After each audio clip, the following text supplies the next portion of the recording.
So I'm going to hand over to Alison now. Thank you so much, Alison. You're welcome. Okay, hi.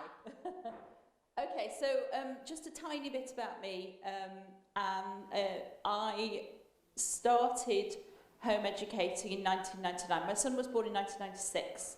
I went to a conference in London, in Holloway, at the Quaker Meeting House in Holloway in 1999. Massive conference. I met all sorts of amazing people. John Taylor Gatto, for example. I met John Taylor Gatto. If anybody has heard of John Taylor Gatto, it's like turn into a bit of a fangirl when you talk about him.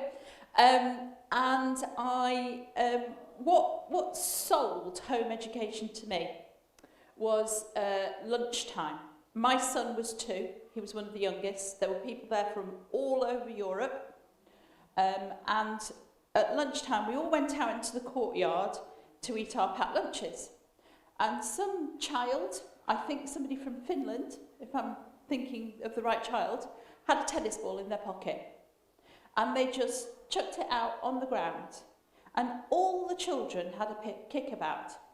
And I had never, ever seen children who didn't know each other, were from completely different, spoke different languages, different races, and from completely different countries, just different children, just being nice to each other. Oh my goodness me. They were civilised. They were socialised. Shocker. We don't learn social skills from our peer group. Biggest myth out there. But they were socialised. They were ready to enjoy each other's company. And everybody got a turn. Didn't matter what age they were, how big they were. The big ones helped the little ones. Everybody had fun. Everybody finished their lunch. We went back to the conference. And I thought, wow, children can be like this. This is what I always dreamed children should be like and childhood should be like. And from that day on, I became a home educator. So I've been home educating, if you count it with the 2-year-old, I do really, since 1999. My son is now 26 years old and has gone back to home education because he's teaching himself to be a management accountant. My daughter chose to go to a very, very good state grammar school, selective grammar school, and she will take her A-levels next year. She wanted that rigorous academic education, and I'm just going to do a big mummy moment now. Her predicted grades are 3 A stars and an A. So there we go. She outdoes all of us with her intelligence. Right, so that's me. So I've been involved in the Centre for Personalised Education for a long time. We're a little bit on the back burner at the moment because COVID has done us no favours whatsoever. We're a very small charity. We support alternatives to mainstream education. We are very academically based, so we support academic papers being written, and I have recently stepped into academia myself, and I'm starting to write in conjunction with a researcher called Joe Merritt down at Exeter University, who's been very well talked about recently, and we're looking into things like safeguarding and home education and all of that jazz. Okie dokie. Right, I haven't used this yet, so here we go. Yay!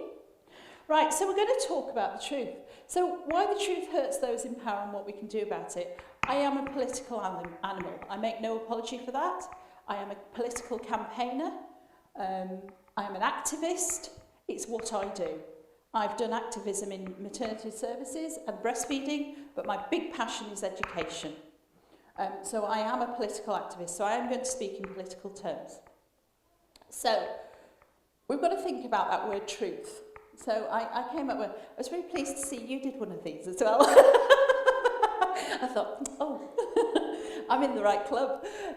So truth is actually subjective, isn't it? You know, you can have an MP stand up in the House of Commons and be really passionate that all those pesky home educators really need to be on a register because they're in danger and nobody's overseeing the parents and these children, despite the fact that they've been fined till they were 5, but let's not go on about that. So it is subjective, and we've got to remember that.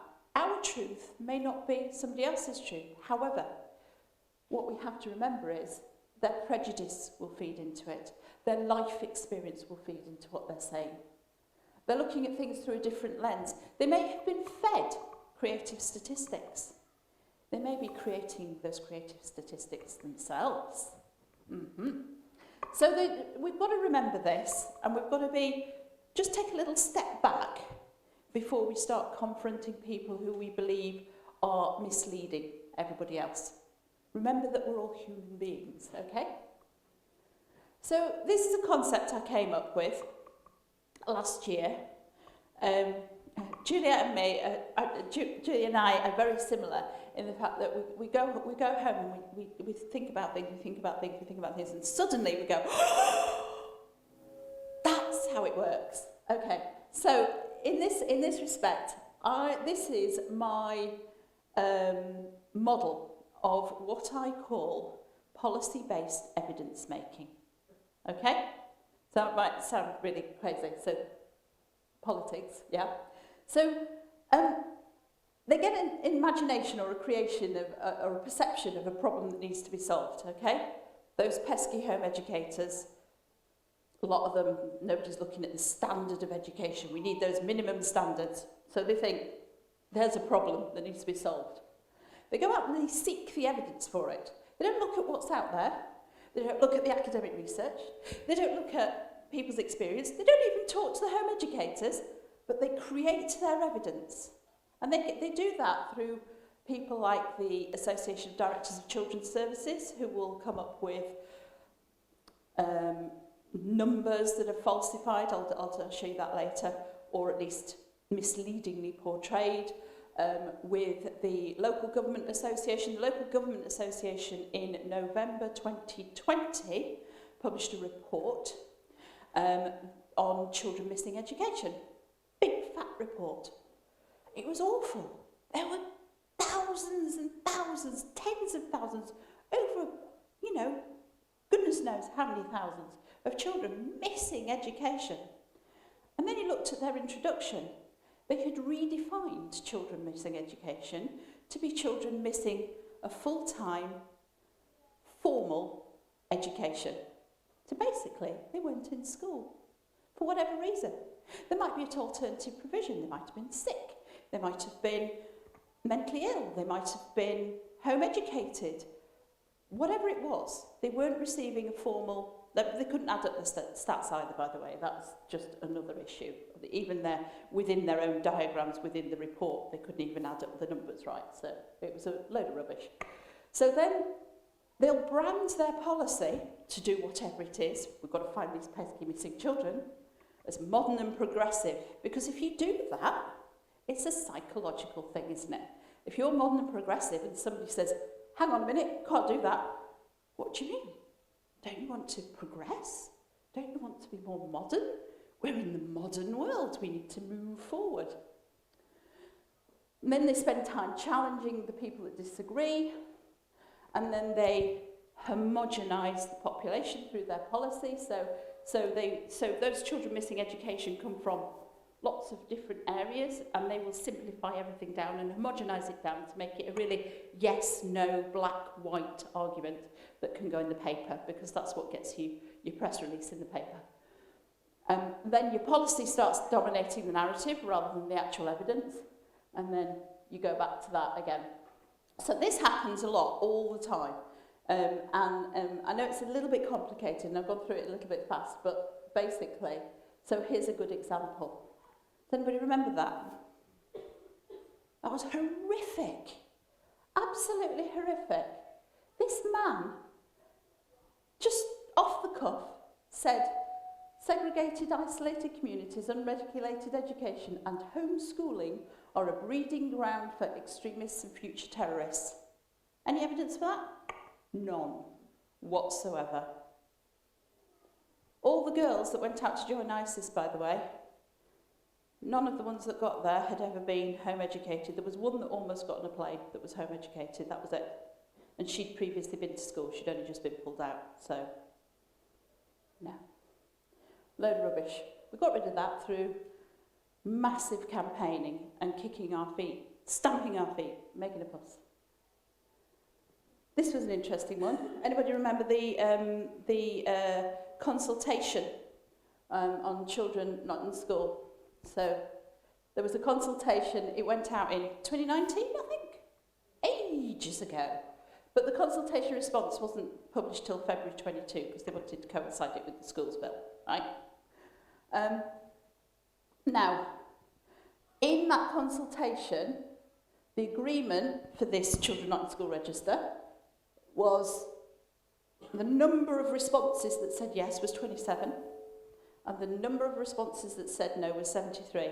Now, I have to thank my colleagues in the Home Education Alliance for going through that flipping report with the fine-tooth comb as well, and all the responses from the Education Committee when they were talking about this as well. We've done a lot of analysis. I just get to make the pretty pictures. Right, okay. So this is how the government portrayed the answers, the responses. I don't know why there's feedback. Not me. Go that way? Okay. I want to be close to my audience. So local authorities, 96% of them said we need a register. Yeah? And you can see how they're presenting that, and it looks like, gosh, there's overwhelming support. You know, more than half of those bars have more than half support for the yes. Okay. Look at the numbers in brackets next to those sections that they've segregated out. What do you notice? Anything? It's really stark.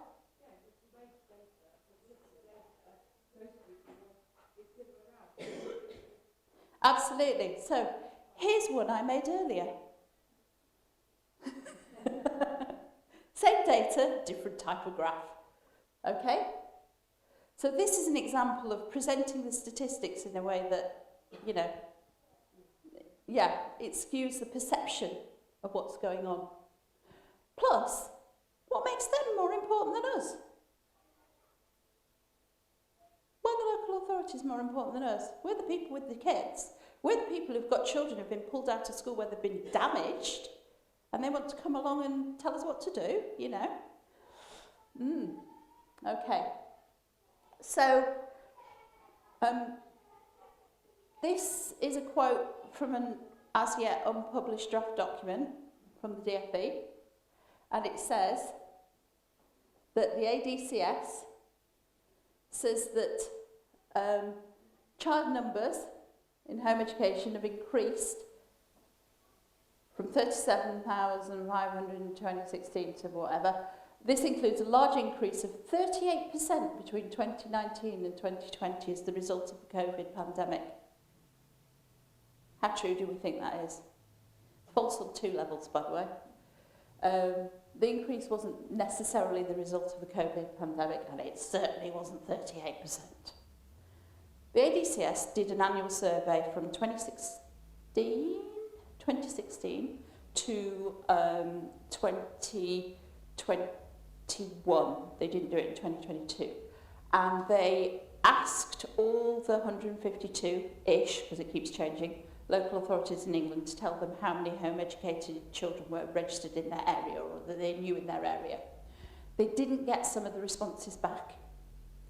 Where they didn't get the responses back, they put a very, very rough estimate in based on the whole population, based on a mean with the whole population. Now, bear in mind, the local authorities that will have sent their stuff back will be the big ones that have got lots of staff. So there'll be Kent, there'll be Lancashire. They've got 2,000-3,000 home-educated children. If you do a simple mean average, all the number divided by the number of local authorities you've got, you're going to end up with quite a big figure as the average. The places that haven't sent them back are a little impoverished London borough. There'll be Rutland, which usually has 2 or 3 home educators in it, but they're going to say, oh, the average is, okay? So they come up with a massive overestimate. Here's the actual figures. Education Otherwise does Freedom of Information inquiries every year. Freedom of Information inquiries mean they have to tell you the truth, and they have to respond within 40 days generally, and they get 100% responses back. So these are very, very, very, very, very accurate figures, these. So that blue line is the accurate figures. Now, can you see there's an underestimate in 2019 there from the ADCS, and then a gross overestimate in 2020. So that's how you can manipulate statistics and make people be really quite horrified with the numbers that you give. That blue line, since 2015, it's not gone up at a steeper rate. If you draw a sort of best fit line, it's about the same. There's no particular ups and downs, is there? There's nothing dramatic going on apart from the fact that children leaving school in droves. Wonder why that would be. So, let's think about how we're going to change policy. I'm just going to check the time. Right. Okay, so thanks to Juliet's youngest, home-educated youngest, we were coming up with the bottom two are from me, but the top one, he found this fantastic quote. So, in a time of deceit, telling the truth is a revolutionary act. What a great quote that is. Isn't that amazing? We really have to remember that. Dustin Lance Black, who's a semi-controversial figure at the moment, he's Tom Daley the diver. We know Tom Daley, Olympic diver, his husband, okay? Screenwriter. He was instrumental in getting marriage for gay people in the whole of the United States. So this was part of his fight. And he says, in order to change policy, you need to change minds. And in order to change minds, you need to change hearts. And you do this by telling stories. I think that's really powerful, and it's really true. So we need to tell stories. We need to tell our stories. We need to stop hiding. We need to stop almost behaving like home education's a dirty secret. Yeah? And when Dustin was doing this, he spoke to Julian Bond. Has anybody heard of Julian Bond?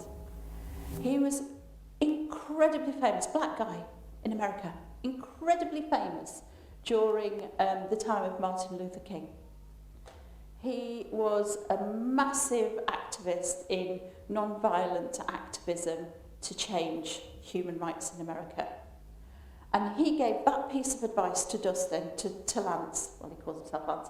He gave this piece of advice to Lance. Good things do not come to those who wait, they come to those who agitate. And he's absolutely right. If we just sit here and get rolled over, nothing will happen.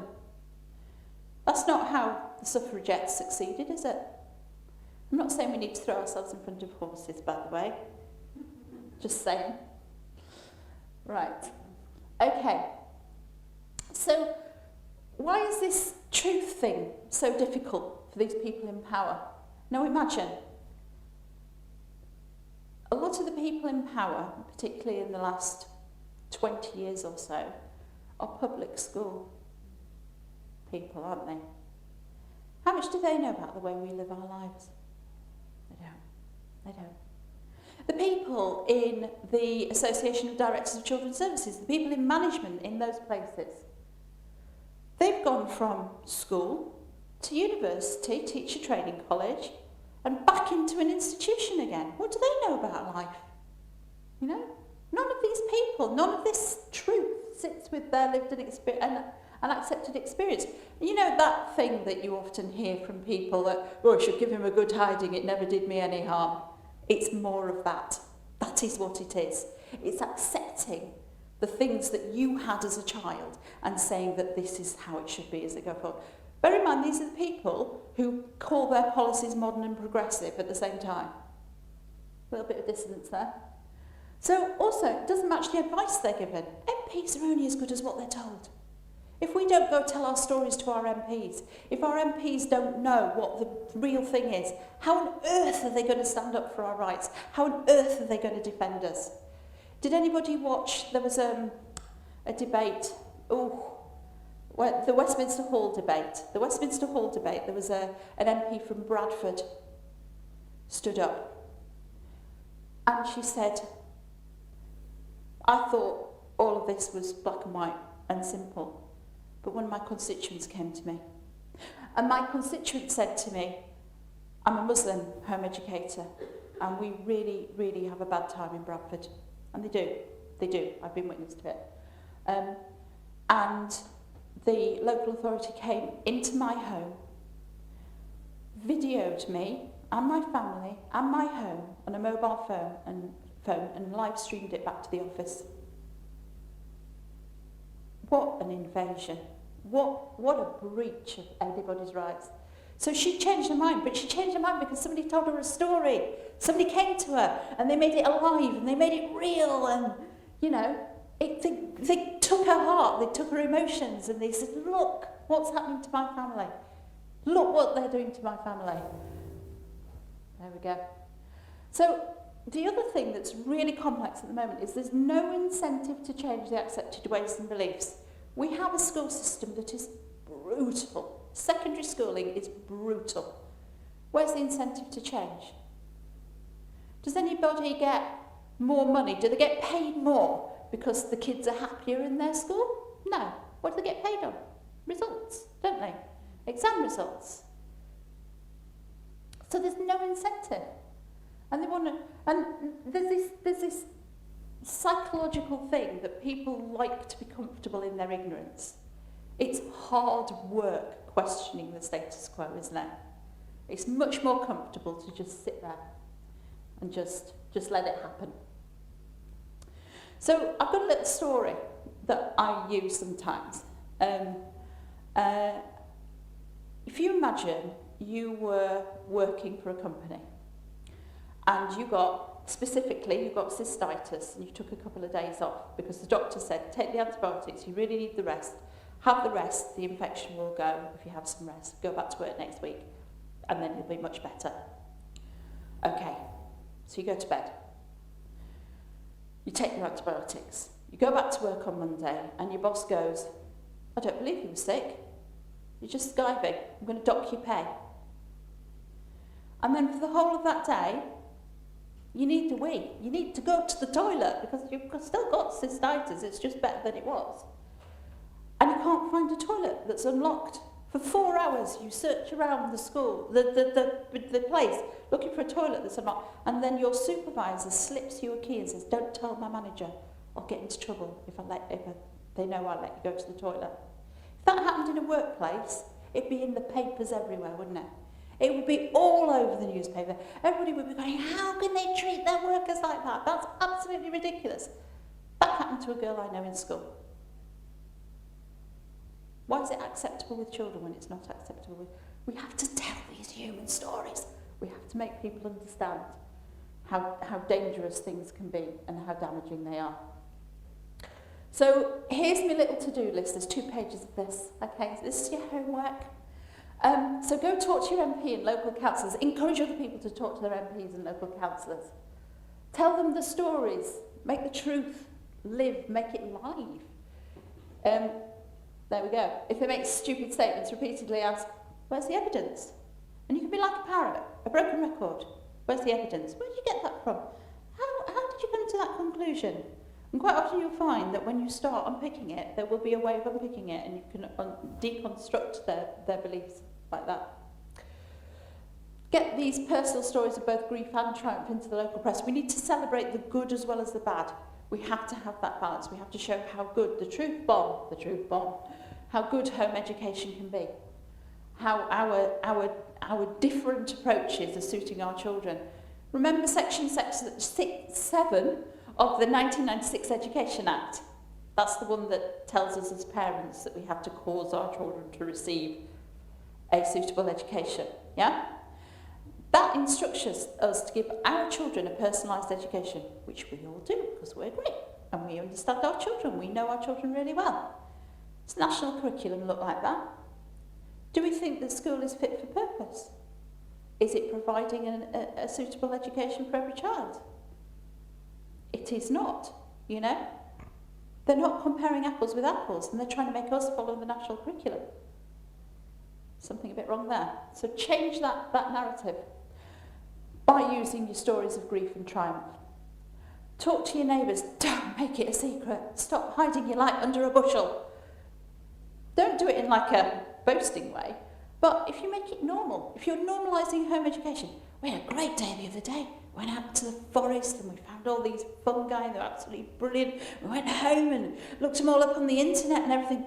Didn't dare eat any of them because I thought I might poison myself, but you know, hey ho. Anything like that, just make it normal, make it human, make it fun. Yeah? So you're talking to your neighbours and your wider family, etc. Just make it normal. And then the next one is be part of the community. Now this is really, really, really important. People think that home-educated children are isolated. We're not. I told you the story about my son playing football with all those kids, you know. They've learned how to socialise because they have been in mixed groups. Being in mixed groups is really important. That's how we learn to socialise. You don't learn how to be a heart surgeon by sitting in a room full of other people who don't know how to be a heart surgeon, do you? You learn from somebody who knows. You can't learn to socialise from somebody else who doesn't have social skills. That's where the bullying comes from. A lot of where it comes from, anyway. So, you know, be visible, vocal, and contribute to the local community. So if there's a litter pick, take your kids on it, etc. So, yeah. So lots of opportunities to be visible. Be in the paper. Do the reading scheme at the local library. Go in the paper because you've done it. Great. Take part in demonstrations. I know a lot of people don't like doing it, but, you know, make your voice heard. Turn up in numbers where possible. Back to school picnics in September. Who goes to those? They're ace, aren't they? They're fantastic. Yeah, that's a form of demonstration. It's absolutely a form of demonstration. It's a form of, demonstrations don't have to be waving banners. They can be demonstrations of things that you do well. The HEF, that's a good one. You know, turning up at a fantastic camp and then telling people about it. It's not a secret. Stamp your feet, make your voice heard when appropriate. And do you remember, I don't know, I'm 54, so I'm scarred for life by public service films. If anybody knows what the 1970s public service films were like, people dying and stuff like that. But they had one that was about dropping litter. I said, my one little bit of litter won't cause any harm. My one little bit of litter won't cause any harm. It's the same with your voice. If you make your voice heard, it's the opposite, if you will. Make your voice heard. Power in numbers. And just lastly, I'm going to see if this works. Hopefully it does. Wow. See if it works. Oh no! How can I make that work? No? Yeah? It was embedded, but he's changed it from a PowerPoint to something else. So I don't know whether it's only got the first picture on it.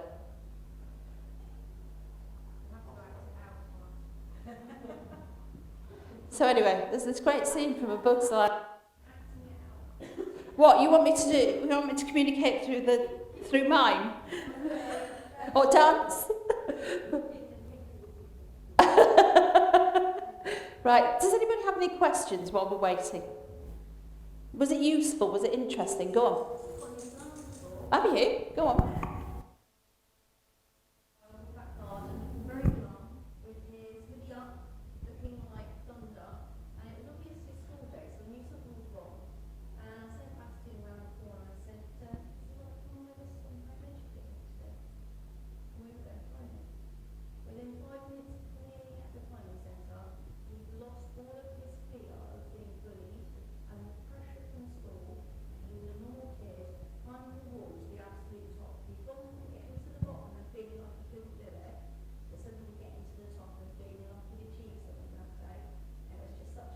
That's that power of empowerment, isn't it, that we were talking about earlier?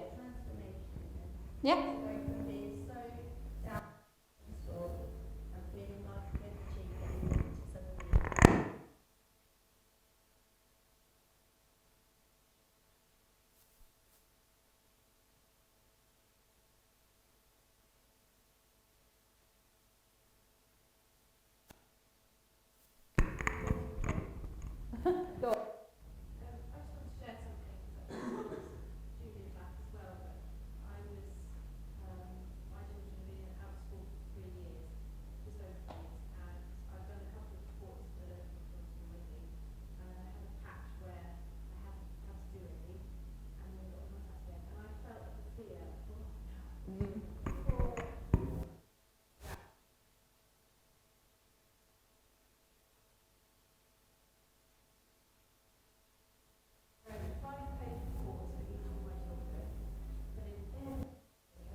And what did the local authorities say with those 5 payments? I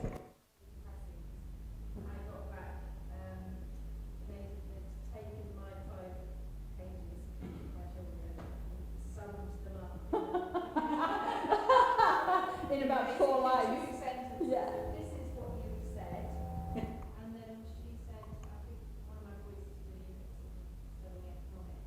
And I said that some of the GCSE content is quite dry. And she said, oh, I'm afraid he's finding the content quite dry. Have you tried using BBC Bites? Right, okay. No. Well, this clip, just to tell you, this clip is where the grasshopper says, you know, if we let one of them know that they can stand up to us, then all of them will manage it. And basically, it's that lesson in a nutshell that, you know, as we stand together in numbers, we're, ooh, ooh. Am I getting excited now? Julia and I found each other online, didn't we? It wasn't a date. The Home Education Alliance. Actually, that's really good. Okay, so Juliet and I are members of what's called the Elective Home Education Alliance, which is Joe Merritt and I tried right at the beginning of when autumn 2020. We tried to gather home educators in England, well in the UK, are very, very good at creating schisms. They are very good at falling out with each other. It's absolutely horrible. They're there's more toddlers in the playground in home education than there is in a lot of other areas in some respects. And what we wanted to do was get them to talk to each other, to come together and to at least communicate. And that alliance is surviving still. So there's somebody from education, otherwise there's somebody from, there's more than one from my lot. There's Juliet, there's a load